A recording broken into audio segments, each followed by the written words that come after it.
Hello बच्चों, स्वागत है आपका टीबीआई बिहार बोर्ड में। आज बच्चों हम लोग देखने वाले हैं प्रश्नावली 3.4 को।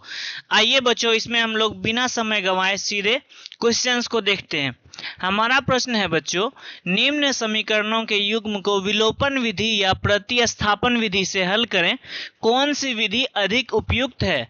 बच्चों हमें जो है कुछ समीकरण दिए गए हैं, इन्हें दो विधियों से हमें हल करना है और हल करने के बाद हमें बताना है कि कौन सी विधि अधिक उपयुक्त है, यानी कि किस विधि से हम जो है कम समय में बहुत ही आसानी के साथ बना सकते हैं। तो बच्चों हम लोग क्या करेंगे कि सभी समीकरणों को दोनों विधियों से हल करेंगे।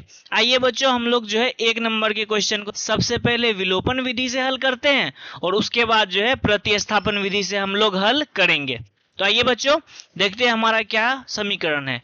हमारा बच्चों पहला समीकरण है x प्लस वाई बराबर 5 और 2x माइनस 3y बराबर 4, है ना। आइए बच्चों हम लोग क्या कर लेते हैं, इसे सबसे पहले विलोपन विधि से हल करते हैं। उसके लिए क्या करना पड़ता है बच्चों, x या y को क्या करना पड़ता है, एक दूसरे के बराबर करना पड़ता है ताकि जो है हम लोग x या y को गायब कर सकें। तो क्या है बच्चों हमारा x प्लस वाई बराबर 5, 2x माइनस 3y बराबर 4, है ना। इसे मान लेते हैं समीकरण 1 और इसे मान लेते हैं समीकरण 2, है ना।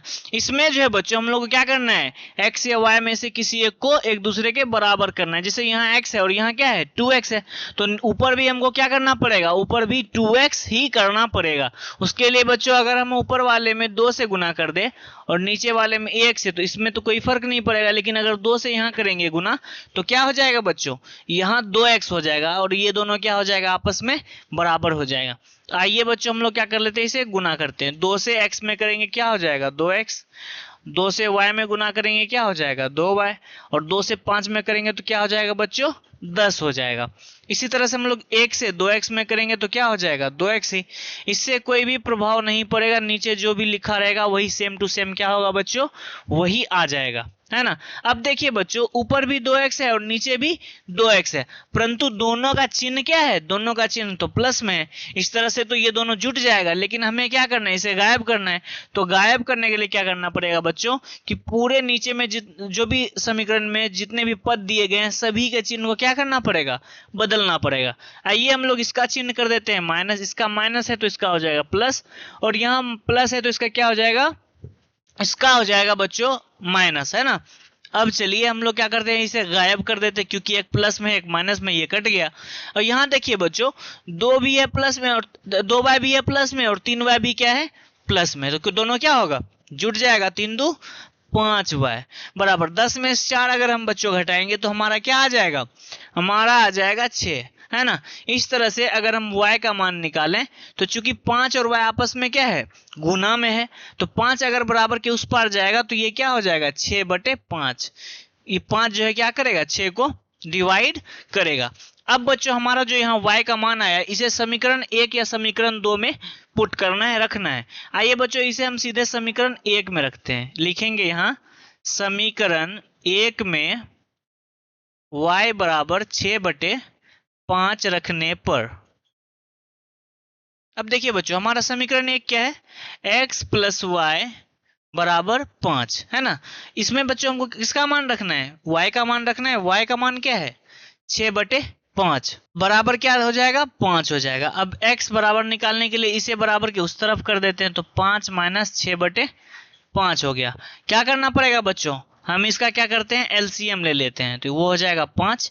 अब 1 से 5 में भागा देंगे कितना बार में, 5 बार में, और 5 से 5 को गुना कर देंगे क्या हो जाएगा 25। फिर क्या है माइनस है, फिर 5 से 5 को भागा दीजिए कितना हो जाएगा 1, और 1 से 6 को गुना करेंगे तो कितना हो जाएगा 6। इस तरह से अगर 25 में से हम 6 को घटाते हैं बच्चों तो हमारा क्या आ जाएगा 19 आ जाएगा बटे 5, है ना। क्या आ गया 19/5, इसलिए x का मान यहाँ क्या आ गया, x का मान आ गया 19/5 और हमारा y का मान क्या आ गया बच्चों, हमारा y का मान आ गया 6/5। तो ये तो कौन सी विधि हो गई बच्चों, ये हो गया विलोपन विधि। अब बच्चों हमें क्या करना है, अब हमें प्रतिस्थापन विधि से सेम समीकरण को हल करना है।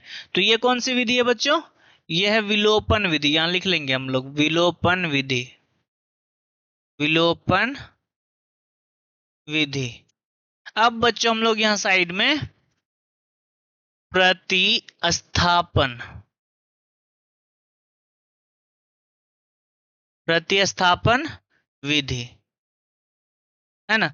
अब हमें प्रतिस्थापन विधि से इस समीकरण को हल करना है। हमारा समीकरण क्या है, x प्लस वाई बराबर 5 और दूसरा क्या है 2x माइनस 3y बराबर 4। तो क्या करना पड़ेगा बच्चों, यहाँ भी हम लोग क्या करते हैं, समीकरण 1 और समीकरण 2 मान लेते हैं। अब यहाँ क्या करेंगे, समीकरण 1 से जो है x या y का मान निकालना है और उसे समीकरण 2 में सीधे प्रतिस्थापित कर देना है। जैसे कि हमारा समीकरण क्या है, एक x प्लस वाई बराबर 5, ये समीकरण 1 है। इसमें ऐसे मान लेते हैं हम कि बच्चों x का मान निकालना है, तो क्या हो जाएगा, x बराबर 5 माइनस वाई। ठीक है, तो ये हमारा क्या आ गया, x का मान। अब इसे क्या करना है, समीकरण 2 से प्रतिस्थापित। अब क्या करना है, इस x के मान को समीकरण 2 के x के मान के साथ क्या करना है, प्रतिस्थापित कर देना है। तो क्या है बच्चों हमारा समीकरण 2, यहाँ लिख देंगे समीकरण 2 में x बराबर माइनस 5y रखने पर, तो क्या हो जाएगा बच्चों, तो समीकरण 2 हमारा है 2x माइनस 3y बराबर 4 है ना। तो x की जगह क्या रखना है बच्चों, 5 माइनस वाई। तो x की जगह रखते हैं, तो x की जगह क्या रखना है, 5 माइनस वाई। अब माइनस क्या है, 3y बराबर 4। क्या कर लेंगे बच्चों, हम लोग यहाँ गुना करते हैं, 2 पंचे 10 और माइनस 2 गुना y क्या हो जाएगा, 2y और माइनस 3y बराबर क्या हो जाएगा, 4।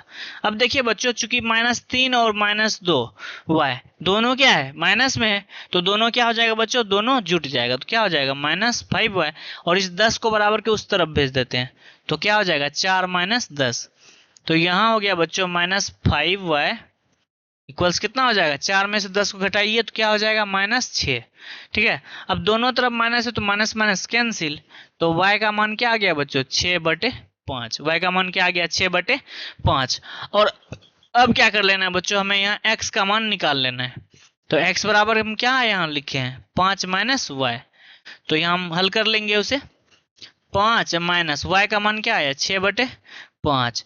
और इसे जब बच्चों हम लोग हल करेंगे तो यहाँ क्या हो जाएगा, 25 माइनस 6 बराबर 19/5। इसलिए यहाँ x का मान क्या आ गया, x का मान हमारा आ गया 19/5।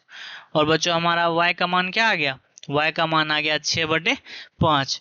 तो अब बताइए बच्चों, आप लोगों के सामने मैंने दोनों विधियों से इन समीकरणों को हल किया है।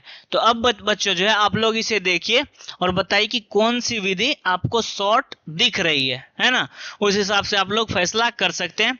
हालांकि अधिकतर केस में बच्चों सबसे जो उपयुक्त विधि है वो है विलोपन विधि। अब क्या करते हैं बच्चों, हम इसे इरेज करके दूसरे समीकरण को देखते हैं। अब बच्चों जो हम लोग दूसरे समीकरण को देखते हैं, आइए हम लोग क्या करते हैं, इसे लिख लेते हैं। क्या है, 3x प्लस 4y बराबर 10 है ना। और नीचे क्या है, 2x माइनस 2y बराबर 2। तो क्या करते हैं बच्चों, सबसे पहले हम लोग किस विधि से, विलोपन विधि से इसे हल करते हैं। विलोपन विधि, तो विलोपन विधि से हल करने के लिए क्या करना पड़ता है बच्चों, या तो x को बराबर करना पड़ता है या तो y को। तो यहाँ देखिए बच्चों, ऊपर में y में जो है y का गुणांक यहाँ क्या है, 4 है, और नीचे में y का गुणांक क्या है, 2 है। अगर हम नीचे में 2 से गुना करते हैं तो क्या हो जाएगा बच्चों, ऊपर के बराबर हो जाएगा। तो वही कर लेंगे हम लोग। सीधे क्या करते हैं, समीकरण 1 और 2 में यहाँ हम लोग इस 2y को 4y बनाने के लिए ऊपर 1 से और नीचे 2 से गुना कर देते हैं। अब चलिए करते हैं, ऊपर कुछ फर्क नहीं पड़ेगा, तो जो ऊपर में लिखा हुआ है सेम वही यहाँ उतर जाएगा। और 2 से करेंगे तो फर्क पड़ेगा। 2 दूना क्या हो जाएगा, 4x माइनस 2 दूना 4y बराबर 2 दूना 4। देखिए बच्चों, यहाँ ऊपर वाले 4y का मान है प्लस में और नीचे वाले 4y का मान क्या है, माइनस में। तो क्या हो जाएगा बच्चों, ये दोनों कट जाएगा, क्योंकि एक प्लस में एक माइनस में, और ये दोनों प्लस में ये दोनों प्लस में। तो इस दोनों को जोड़ देंगे, 4 3 क्या हो जाएगा, 7x। और यहाँ क्या हो जाएगा बच्चों, 10 4 14। तो x का मान क्या आ गया, 14/7 बराबर 2। तो x का मान क्या आ गया बच्चों, 2 आ गया। अब क्या कर लेते हैं, हम समीकरण 1 या 2 में इसे रख देते हैं। हम लोग समीकरण 2 में ही इसे रखते हैं। तो यहाँ लिख देंगे हम लोग समीकरण समीकरण 2 में x बराबर 2 रखने पर, x बराबर 2 रखने पर तो क्या कर लेंगे बच्चों, हम समीकरण 2 यहाँ लिखते हैं, 2x माइनस 2y बराबर 2। तो x की क्या रख देना है, 2 रख देना है, माइनस 2y बराबर 2, 2 दूना 4 माइनस 2y बराबर 2। तो माइनस 2y बराबर क्या हो जाएगा, ये 4 इधर प्लस में, उधर जाएगा तो माइनस में। तो माइनस 2y बराबर क्या हो गया, माइनस 2, माइनस माइनस कैंसिल, तो y बराबर क्या आ गया, 2/2 बराबर 1, है ना। तो इस तरह से बच्चों क्या आ गया, हमारा y का मान आ गया। y का मान क्या आ गया, 1, और x का मान क्या आ गया, y। अब क्या करते हैं बच्चों, हम लोग इसी समीकरण को हम लोग प्रतिस्थापन विधि से हल करेंगे। यहाँ लिखते हैं प्रतिस्थापन विधि, प्रतिस्थापन विधि, है ना। तो प्रतिस्थापन विधि के लिए भी क्या करेंगे बच्चों, हम लोग दोनों समीकरणों को लिख लेते हैं। 3x प्लस 4y बराबर 10, और क्या है 2x माइनस 2y बराबर 2। समीकरण 1 या 2 से x या y का मान निकाल लेंगे। तो आइए बच्चों इसे मान लेते हैं समीकरण 1, और इसे क्या मान लेंगे, समीकरण 2। तो यहाँ बच्चों हम लोग x का मान निकालते हैं समीकरण 2 से, तो समीकरण 2 यहाँ लिख लीजिए। तो क्या हो जाएगा, 2x बराबर हो जाएगा 2 प्लस 2y। तो x बराबर क्या हो जाएगा, 2 प्लस 2y बटे 2, है ना। इसमें देखिए बच्चों, इसमें कुछ कॉमन भी आ रहा है, जो कॉमन आ जाएगा बच्चों उसे क्या कर देंगे, कटा देना है। x बराबर यहाँ ऊपर में 2 कॉमन ले लेते हैं, तो हो जाएगा 1 प्लस y, है ना, बटे 2, ये दोनों कट गया। तो x बराबर क्या आ गया, 1 प्लस y, है ना। x बराबर आ गया हमारा 1 प्लस y। अब इसे बच्चों हम लोग समीकरण 1 में रखते हैं। समीकरण 1 में x बराबर 1 प्लस y रखने पर, x बराबर 1 प्लस y रखने पर, तो क्या बच्चों हमारा समीकरण 1, 3x प्लस 4y बराबर 10, है ना। इसमें x जगह क्या रख देना है, x जगह रख देना है हमें 1 प्लस y प्लस 4y बराबर 10। तो क्या हो जाएगा बच्चों, 3 एकम 3 और 3 गुना y 3y प्लस 4y बराबर 10। तो अब ये दोनों जुड़ जाएगा, ये उधर चला जाएगा, तो हो जाएगा 7y बराबर, ये उधर चला गया तो यहाँ 7 बच गया। तो y बराबर क्या आ गया, 7/7 यानी कि 1, और x बराबर हमारा यहाँ से निकल जाएगा, 1 प्लस y बराबर 1 प्लस 1 बराबर क्या हो गया, 2। तो हमारा y बराबर क्या आ गया, y बराबर आ गया 1, और x बराबर हमारा क्या आ गया, 2। यहाँ भी देखिए बच्चों, हमारा जो है x बराबर क्या आया था, 2 आया था, और हमारा y बराबर क्या आ गया, y बराबर 1 आया। तो इस तरह से हम लोगों ने बच्चों दोनों विधियों से देखा, दोनों विधियां आसान है ना। आप लोगों को जो विधि ज़्यादा इजी लग रहा है, आप लोग जो बच्चों वहाँ बता सकते हैं कि मेरे लिए ये विधि ज़्यादा उपयुक्त है ना।